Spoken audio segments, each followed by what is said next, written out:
ہم وہی کہیں گے جو ہمارا دین ہم کو بتاتا ہے، عمل کرو تو تمہارا بھلا ہے۔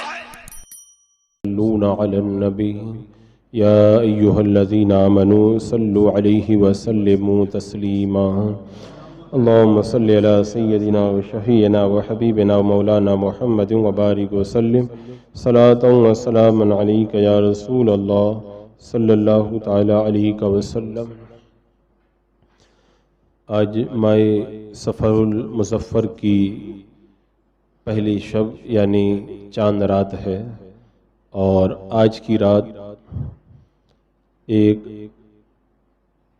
عظیم بزرگ جسے حضور سیدی سرکار سید علی میرا داتار رضی اللہ تعالیٰ عنہ کے نام سے یاد کیا جاتا ہے، آپ کے عرس پاک کی شب ہے۔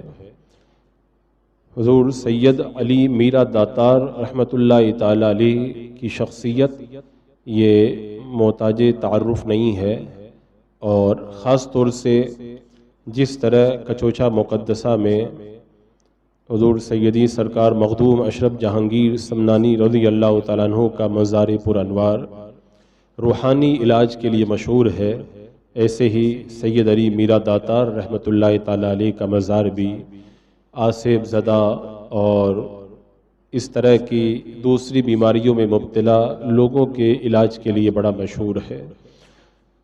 اور یہ بھی ایک افسوسناک بات ہے کہ ایسے بزرگوں کی تاریخ اور ان کی سیرت طیبہ عموماً لوگوں تک نہیں پہنچ پاتی، اور صدیوں کا فاصلہ ہونے کی وجہ سے ان کی سیرت پر بھی ایک دبیس چادر پڑ جاتی ہے۔ حضور سید علی میرا داتار رحمۃ اللہ تعالیٰ علیہ کی حیات طیبہ کے حوالے سے جو چیزیں میرے مطالعے میں گزری ان کو میں اختصار کے ساتھ آپ کے سامنے رکھتا ہوں، باقی ان روایات کی تحقیق وہ ایک الگ چیز اور ایک الگ مسئلہ ہے، اور کوئی محقق اگر قلم اٹھا کر اس پہ کام کرے تو یہ بڑی عظیم خدمت ہوگی۔ سید علی میرا داتار رحمۃ اللہ تعالیٰ علیہ کو میرا کہنے کی وجہ یہ ہے کہ میرا کا معنی ہوتا ہے بہادر، چونکہ آپ بہت زیادہ بہادر تھے، اور بہادر کیوں نہ ہوں، حضرت سیدنا امام حسین رضی اللہ تعالیٰ عنہ کی اولاد میں سے ہیں آپ، حسینی خون کا یہ اثر ہے کہ آپ کی اولاد کے اندر وہ آج بھی پایا جاتا ہے، اور الحمدللہ آپ کے خانوادے کے لوگ آج بھی بڑے نڈر اور بڑے بہادر ہوا کرتے ہیں۔ اور داتار یہ دان دینے کے معنی میں آتا ہے، سخی کے معنی میں آتا ہے، تو آپ کا دربار بڑا سخی دربار ہے اور بڑے بہادر تھے، اس لیے سید علی میرا داتار کے نام سے آپ نے شہرت پائی۔ آپ کی ولادت بھی چاند رات میں ہوئی اور آپ کی شہادت بھی چاند رات میں ہوئی۔ آپ کی ولادت عید شب عید کے اندر ہوئی، رمضان المبارک کے 29 روزے مکمل ہوئے اور عید کا چاند نظر آیا تو آپ کی ولادت ہوئی۔ 879 سن ہجری کے اندر آپ پیدا ہوئے، اور اس سے آپ اندازہ لگا لیں کہ 9ویں صدی کے آخر میں آپ پیدا ہوئے تو 10 11 12 13 14 500 سال سے زیادہ کا عرصہ گزر گیا آپ کو دنیا میں آئے اور تشریف لے جائے ہوئے۔ آپ کی ولادت احمد آباد کے اندر ایک علاقہ ہے خانپور سید واڑہ، وہیں پہ ہوئی تھی، اور آپ حسینی سادات میں سے ہیں، اور آپ کی ولادت اور شہادت جیسا کہ میں نے بتایا دونوں چاند رات میں ہے۔ آپ کا اصل جو خاندان ہے وہ بخارا کا رہنے والا ہے۔ اس زمانے میں بخارا وغیرہ سے بہت سارے بزرگ چل کر کے ہندوستان آئے اسلام کی تبلیغ کے لیے، انہی میں سے آپ کے دادا سید علم الدین رحمۃ اللہ تعالیٰ علیہ بھی اپنے والد کے ساتھ میں بخارا سے ہندوستان میں آئے اور لکھنؤ کے ایک علاقے کے اندر رہنے لگے، لیکن جب سید علم الدین جو آپ کے والد ہیں ان کے والد کا جب انتقال ہو گیا، سید علم الدین جو آپ کے دادا ہیں ان کے والد یعنی سید میرا داتار کے پردادا، جب ان کا انتقال ہو گیا تو آپ کے دادا جو ہے وہ احمد آباد میں آ کر کے بس گئے۔ جب آپ احمد آباد میں تشریف لائے تو آپ کی ملاقات قطب عالم سے ہوئی، اور اس زمانے کے اندر احمد آباد کا جو بادشاہ تھا وہ بادشاہ احمد شاہ، غالباً یہ وہی ہے جن کے نام سے احمد آباد آباد ہے، وہ اس وقت احمد آباد کے اوپر بادشاہت ان کی تھی. تو جب قطب عالم سے ملاقات ہوئی تو قطب عالم نے آپ کی ملاقات احمد آباد کے بادشاہ احمد شاہ سے کروائی اور بہت خوش ہوئے. دیکھتے ہی پہچان گئے کہ یہ سید علم الدین کوئی معمولی آدمی نہیں ہے, یہ بڑے وجاہت والے معلوم ہوتے ہیں. تو بادشاہ نے آپ کو اپنی فوج کا سپہ سالار بنا دیا. بڑے نیک اور پرہیزگار تھے. جب آپ فوج کے اندر تشریف لے گئے تو آپ کی پرہیزگاری کو دیکھ کر کے بے شمار سپاہی جو ہیں وہ آپ کے مرید بن گئے اور آپ دین و سنیت کی جو ہے وہ تبلیغ کا کام انجام دینے لگے. آپ کے بیٹے جو ہیں وہ ہیں دوست محمد, اور ان کی شادی ہوئی تھی ایک بڑی پاکیزہ خاتون حضرت بی بی عائشہ سے, اور بیٹے بھی بڑے نیک تھے ان کے, بڑے بہادر تھے. جہاں پر بھی جاتے تھے اللہ تعالیٰ ان کو فتح عطا فرماتا تھا. اسی وجہ سے بادشاہ بھی ان کو بڑا پیار کرتا تھا. اور پھر خانپور کے اندر اس مقدس جوڑے سے ایک اور سید زادہ پیدا ہوا جسے سید علی کے نام سے جانا گیا, اور آج دنیا جنہیں سید علی میرا داتار کے نام سے جانتی ہے. آپ پیر کے دن عید الفطر کی مقدس رات کے اندر پیدا ہوئے, پیدائشی ہی ولی تھے. لوگوں نے دیکھتے ہی کہہ دیا تھا کہ بزرگی کے آثار ان کے چہرے کے اوپر ظاہر ہیں. آپ کی عمر یعنی سید میرا داتار کی عمر جب جو ہے وہ ابھی 10 مہینے اور 16 دن کی ہوئی تھی, ابھی 1 سال کے بھی نہیں ہوئے تھے کہ آپ کی والدہ کا انتقال ہو گیا. آپ کی دادی نے آپ کو پالا اور بچپن کے اندر بھی آپ کی بہت ساری کرامتیں ظاہر ہوئیں. ایک بار کی بات ہے کہ بچپن میں آپ بھوک کی وجہ سے رونے لگے, دودھ پینے کی خواہش ہوئی, تو دولت بھی انہوں نے جب رونا دیکھا تو کہا کہ کاش اگر جو ہے وہ میں دودھ والی ہوتی تو اس بچے کو دودھ پلا دیتی. بس اتنا انہوں نے کہا تھا. سید علی میرا داتار کی یہ کرامت ظاہر ہوئی. اللہ تبارک و تعالیٰ نے فوراً اس خاتون کو دودھ عطا کیا اور سید علی میرا داتار نے دولت بی کا دودھ نوش فرمایا. تو بچپن ہی سے آپ بڑے صاحب کرامت تھے. زیادہ تر آپ کا وقت عبادت کے اندر بسر ہوتا تھا. کئی لوگ آپ کے ہاتھوں پر بچپن ہی کے اندر اور پھر آخر عمر کے دوسرے حصے میں جب آپ داخل ہوئے تو بہت سارے لوگ آپ کے ہاتھوں پر ایمان لائے, اور آپ کا یہ جذبہ تھا کہ میں اپنے مقدس جد امجد سیدنا امام حسین رضی اللہ تعالیٰ عنہ کی طرح شہادت کا مرتبہ پاؤں. اور اللہ تبارک و تعالیٰ نے آپ کی اس خواہش کو پورا فرمایا اور آپ نے بھی جام شہادت نوش کیا تھا. اور اس کی وجہ یہ ہوئی تھی کہ جب احمد شاہ بادشاہ تھے جو احمد آباد کے, جب ان کا انتقال ہو گیا, ان کے بیٹے محمود جو ہیں وہ بادشاہت کی کرسی پر بیٹھے. اسی زمانے کی بات ہے, ایم پی کے ضلع دھار میں مانڈو گڑھ نام کا ایک علاقہ ہے. اس علاقے میں ایک راجہ رہتا تھا جس کا نام تھا مہندی. بڑا ظالم بادشاہ تھا اور لوگوں کو بڑا ستاتا تھا. اس کا معمول یہ تھا کہ وہ بہت بڑے جادوگروں کے ساتھ میں رہتا تھا. روزانہ ایک شخص کو قتل کرتا, اس کے خون کا تلک لگایا کرتا تھا. اس کے ظلم و جبر سے تنگ آ کر کے ایک شخص فریاد لے کر کے دلی پہنچا.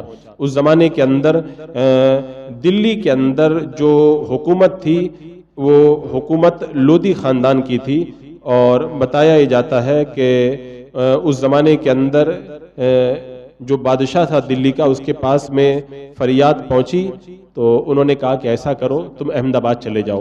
احمد آباد کے اندر جو احمد شاہ کے بیٹے محمود ہیں وہ بڑے جو ہیں وہ بہادر ہیں, اور ان کو خط بھی لکھا کہ ان کا کام بناؤ اور تم مدھیہ پردیش جا کر کے وہاں کے ظالم کو ختم کرو. اب جب یہ مہم ان کے حوالے کی گئی, محمود بادشاہ احمد آباد سے روانہ ہوئے اور سیدی میرا داتار کے والد بھی ساتھ میں, آپ کے دادا بھی چلے. 12,000 کا لشکر چلا. کئی سال تک جنگ چلی لیکن جنگ کا کوئی نتیجہ نہیں نکلتا تھا. کسی نے بشارت دی بادشاہ کو کہ تمہاری فوج میں علم الدین نام کا ایک اللہ کا نیک بندہ ہے, اس کا ایک پوتا ہے سید علی, وہ جو ہے اللہ تبارک و تعالیٰ اس کے ہاتھوں پر یہ قلعہ فتح فرمائے گا. اب جب یہ بات ہوئی تو سید علم الدین کو بلایا گیا, کہا اپنے پوتے کو بلا لیا جائے. تو خط لکھا کہ تم یہاں پہ آ جاؤ, بادشاہ نے تمہیں یاد کیا ہے. گھر والوں کے پاس جب خط پہنچا تو گھر والوں نے خط کو چھپا لیا, کیونکہ ابھی جوانی کا عالم تھا اور سید علی میرا داتار کی شادی کی تیاریاں چل رہی تھی. اور کبھی بھی گھر والے یہ نہیں چاہتے کہ شادی کے موقع پر جوان لڑکے کو جنگ کے اندر بھیج دیا جائے، اللہ جانے کیا ہو جائے، یکے بعد دیگرے کئی خط آئے، لیکن سید علی میرا داتار رحمۃ اللہ تعالی علیہ کو اس کی اطلاع نہ ملی۔ آخر ایک بار ایک سپاہی خط لے کر کے آیا تو سید علی میرا داتار اس سے مل گئے، خط پڑھا تو آپ نے گھر والوں سے پوچھا کہ میرا بار بار بلاوا آ رہا ہے، تم لوگوں نے مجھ کو بتایا نہیں۔ تو گھر والوں نے کہا کہ ہم نہیں چاہتے تھے کہ آپ شادی چھوڑ کر کے میدان جنگ میں چلے جائیں۔ بہرحال انہوں نے اپنے اہل خانہ سے اجازت لی اور اناوا تالاب کے قریب آئے، وہیں پر آپ نے وضو کیا اور نماز ادا فرمائی، اور پھر وہیں سے آپ جو ہے وہ روانہ ہو گئے، مانڈو پہنچے۔ مانڈو جب آپ پہنچے جہاں پر جنگ ہونی تھی، اتفاق کی بات ہے کہ ایک زبردست طوفان آیا، بہت سارے خیمے اڑ گئے، لیکن سید علی میرا داتار اور آپ کے دادا جان جس خیمے میں عبادت میں مصروف تھے اس خیمے کے اندر کچھ بھی اس طوفان کا اثر نہیں ہوا۔ تو لوگ سمجھ گئے کہ یہ ان بزرگوں کی برکت سے ایسا ہوا ہے۔ اب سید علی میرا داتار رحمۃ اللہ تعالی علیہ کو بادشاہ نے کہا کہ آپ اس مہم کو سر کریں، آپ حالات کا جائزہ لینے کے لیے 125 سپاہیوں کے ساتھ میں اس ظالم بادشاہ کی طرف بڑھے، مانڈو گڑھ کی طرف بڑھے۔ سرنگ کھودی گئی اور سرنگ کھود کر کے، چونکہ بہادر تو تھے ہی، سرنگ کھود کر کے اپنے سپاہیوں کے ساتھ میں آپ مانڈو گڑھ قلعے کے اندر داخل ہو گئے۔ اب جب لوگوں نے دیکھا تو اتنا نورانی چہرہ، وہ مروب ہو گئے۔ بادشاہ کو جب خبر دی، بادشاہ غصہ ہوا کہ تم نے ان کو اندر داخل ہونے کیسے دیا۔ فوراً سپاہیوں کو بلایا، جنگ شروع ہوئی۔ اب یہ جنگ کتنے دن چلتی رہی اللہ بہتر جانے، کافی دنوں تک جنگ چلی۔ آخر کار اللہ تبارک و تعالیٰ نے حضرت سید علی میرا داتار کو فتح عطا فرمائی، اور راجہ مہندی جو بڑا ظالم بادشاہ تھا، جس کے لیے فریاد لے کر کے فریادی پہنچا تھا، وہ زخمی ہوا، قلعہ چھوڑ کر کے بھاگا، ایک گوفا میں چلا گیا، اور اللہ تبارک و تعالیٰ نے حضرت میرا داتار کی برکت سے ایک اس قلعے کو فتح عطا فرمائی جو کئی سالوں سے فتح نہیں ہو پا رہا تھا۔ آپ جو ہے وہ سپاہیوں کو پکڑ کر کے پوچھتے پوچھتے اس غار میں پہنچے جس غار کے اندر وہ راجہ پناہ لے کر کے رکھا تھا۔ آپ نے اسے قتل تو کیا، تاریخ کے حوالے سے یہ ملتا ہے کہ دھوکے سے سید علی میرا داتار رحمۃ اللہ تعالی علیہ کو راجہ نے شہید کر دیا، لیکن اللہ تبارک و تعالیٰ نے آپ کو اپنے مقصد میں کامیابی عطا فرمائی۔ آپ نے شہید ہوتے ہوتے اس ظالم بادشاہ کو کیفر کردار تک پہنچا دیا، اور روایت میں تو یہاں تک ملتا ہے کہ آپ کا جب سر پاک جسم سے جدا ہوا تو آپ کا دھڑ بھی جو ہے وہ لڑتا رہا۔ بہرحال یہ ایک روایت ہے، اور اللہ تبارک و تعالیٰ نے آپ کو فتح عطا فرمائی۔ تو خواب کے اندر اپنے دادا کو آپ نے بشارت دی کہ فلاں غار کے اندر میں شہید ہو گیا ہوں اور مجھے یہاں سے آ کر کے لے جا کر کے دفن کیا جائے۔ لوگ آپ کے بتائے ہوئے پتے کے مطابق جب اس مقام پر پہنچے، آپ کے لاش مبارک کو جب وہاں سے نکالا گیا، صندوق میں رکھا گیا اور اناوا کی طرف روانہ کیا۔ آج بھی آپ کا مزار پر انوار اناوا گاؤں کے اندر اونجا اسٹیشن سے 5 کلومیٹر کے فاصلے پر مرجع خلائق بنا ہوا ہے۔ بندہ مومن جس نے اسلام کی تبلیغ و اشاعت کے لیے عین شادی کے موقع پر بھری جوانی کے اندر اپنی قربانی دی، اور ولی تو بچپن ہی سے تھے، اللہ تبارک و تعالیٰ نے ان کے مراتب کو اور بھی بلند کیا، اور وہ فیض کا باڑہ جو اس زمانے میں چالو ہوا تھا، شروع ہوا تھا، آج 5 صدیاں گزر گئی، آج بھی سید علی میرا داتار رحمۃ اللہ تعالی علیہ کے مزار پر انوار سے بے شمار خلق خدا فیضیاب ہو رہی ہے۔ جنات اور اس طرح کی پریشانیوں میں مبتلا آصف زدہ لوگ جاتے ہیں، وہاں سے شفا یاب ہوتے ہیں۔ جادو کے اندر مبتلا لوگ جاتے ہیں، اللہ تعالیٰ ان کو شفا عطا فرماتا ہے۔ بڑی بڑی بیماریوں میں جو لوگ مبتلا ہیں ان کے در سے شفا حاصل کرتے ہیں۔ سید علی میرا داتار رحمۃ اللہ تعالی علیہ کا وہ شفا خانہ جہاں ہزاروں لوگوں کو اللہ تعالیٰ جہاں سے شفا عطا فرماتا ہے، لیکن صدیوں کے فاصلے کی وجہ سے آپ کی مقدس زندگی کے حالات پر جو ایک دبیز چادر پڑی ہوئی ہے، ان میں سے کچھ باتیں میں نے آپ کے سامنے رکھی۔ ایسے عظیم محسن کا عرس پاک آج کی مقدس شب کے اندر ہے، آپ کی بارگاہ میں ہم اپنی عقیدتوں کا خراج پیش کریں، درود پاک پڑھیں، سورہ فاتحہ پڑھیں، آیت الکرسی پڑھیں، 3 بار قل اللہ شریف پڑھیں، اور ان کی بارگاہ میں نظر پیش کریں۔